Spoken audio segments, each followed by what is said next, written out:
few words on Real Madrid. Maybe some people want to hear about that. Yeah, so Copa del Rey final for the first time since 2014. If you remember that game, Gareth Bale running off the pitch to run back on. That's the last time they played in the Copa del Rey final. So that's an iconic goal. When I think about iconic goals and I think about Gareth Bale, it's the bicycle kick and it's that one. It's that one. It's because that was his first season. Ronaldo's injured or suspended. He's up in the stands. You could make a whole 10-minute video talking about how good Gareth Bale. Yeah, the fact that he's kicked it past Bartra and he's running off the pitch to get around him and he still beats him.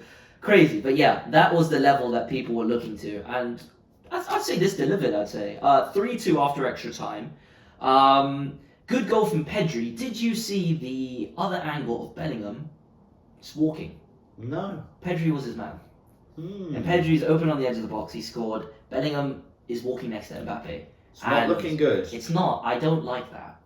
I thought it was just Mbappe, but the more I watch Madrid, the more I see that it looks like it's a virus. And the antics with the club and their relationship with the referees and just the whole vibe of Real Madrid right now since they've been out of the Champions League. Actually, to be honest, since Vinny didn't win the Ballon d'Or, it's been completely off. They've been like this, man. Like they didn't go to the Ballon d'Or ceremony. They almost refused to sit out the final because of the referees.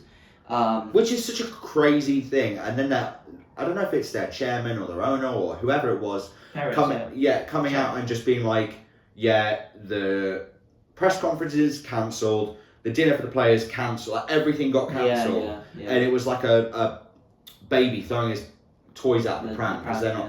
Imagine abusing a referee like that as well. This is the Real Madrid TV making videos about the referee. How rent free.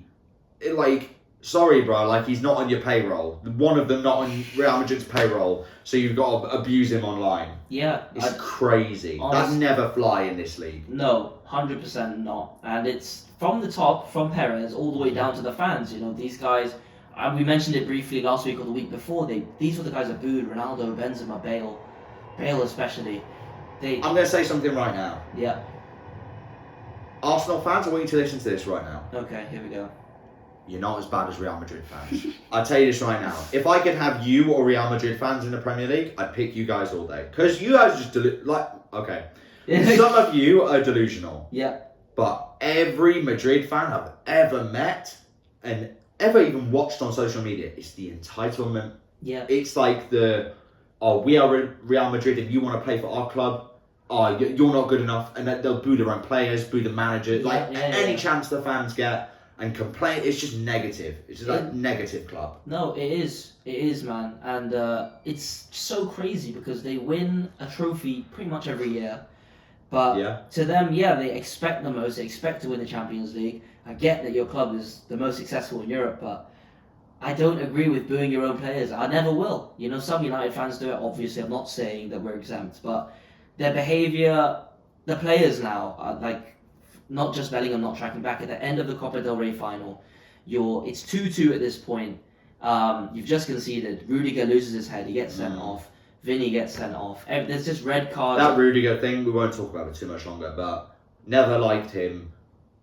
What is he actually good at besides getting cards and being a shit house? I think he's good at defending. He locked up Haaland.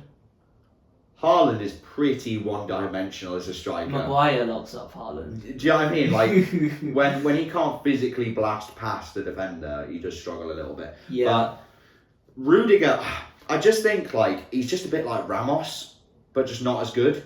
Like Sergio Ramos, you are not him, buddy. No. And he was a shithouse, and I didn't like him either. He was a prick. But Rudiger is just that. You know what? It's probably not even just Rudiger. It's just their whole team. There's always something to complain about. Yeah. Something's not their fault. Always. Something's against them. Yeah.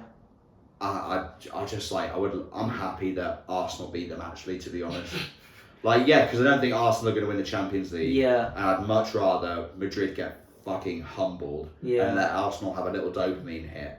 No, you know. Exactly. And I hope this is all a wake-up call to the owners, because you're trying this whole Galacticos thing, which they tried in the 2000s when they signed Beckham. And they just tried to sign all the big names. Mm-hmm. You've signed Mbappe, who plays in Vinny's position, for one. Like, you've got this Modric problem, who's going to retire, and you haven't really got a replacement for him. Mm-hmm. If you want to say Valverde, I don't think they're the same player. You can't really do that. You've got problems at the back. You've got problems with attitude. You've got a problem with the fans. Mm-hmm. Got a terrible relationship now with the league and the referees. Terrible. You got a hit on your head, really, every time now you play. It's not looking good for them, and their Champions League hopes next year have to be their main focus. And that's how it's always been at the club. You cannot sign all these top players and now not be competing for Champions League. Getting beat by Arsenal will not be acceptable next year. Yes. It can't be. We'll see. We'll see who they sign in the summer, because I'm sure they're going to sign some big players. But I'm happy Barcelona won the final. Isaac to Madrid. That would be crazy. I'd die. Yeah, that would be crazy. I'd die because they do need a number 9. That's true. But yeah, I'm happy Barcelona won. Jules Koundé as well, which is so funny. Respect. And yeah, Yamal, I rate him, man. I've been saying it. I rate him. His trophy cabinet at 17 is fucking insane. How much he's won already, and yeah, he's gonna be better than Salah. I don't care. I'm gonna keep saying it. He will be one of the best players in the world. If not, I'm not gonna say it. What? One of the best. Top 3, I think he could be. Okay, we've definitely gone over schedule, but like that. 3 different videos. That's a lot to say. No, I think so.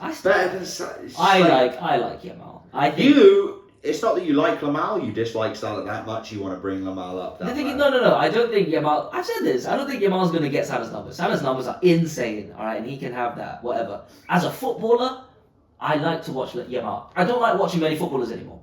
And he gets goals and assists in important moments. Salah doesn't do. That's fine. Salah doesn't do it. Okay, that's fine. But the thing is with Yamal, he's automatically now gonna be in Champions League every year. He plays for Barcelona. Yes. He's gonna be there every year. That's not inherently true always for Liverpool. It's 1 year. But because of Salah, like they put the numbers up that they do. It's the reason they're in the Champions League alone.